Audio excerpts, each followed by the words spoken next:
Денеска ми беше задоволство да видам уште еден проект кој што е започнат во времето кога ја воде владата, кој што денеска и официјално се заврши и се пушти во употреба. Тоа е овој рехабилитационен центар во градската болница 8 септември во Скопје. Рехабилитационен центар кој што практично повеќе од 12 години бил во употреба и целосно руиниран.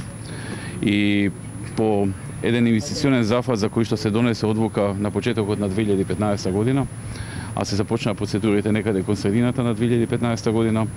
Во текот на оваа година се заврши целата инвестиција и практично ќе биде одлично место за многу луѓе кои што имаат проблеми со реуми, имаат проблеми со скрашеници, одделот на траумата, понатаму мозочни удари и други заболувања.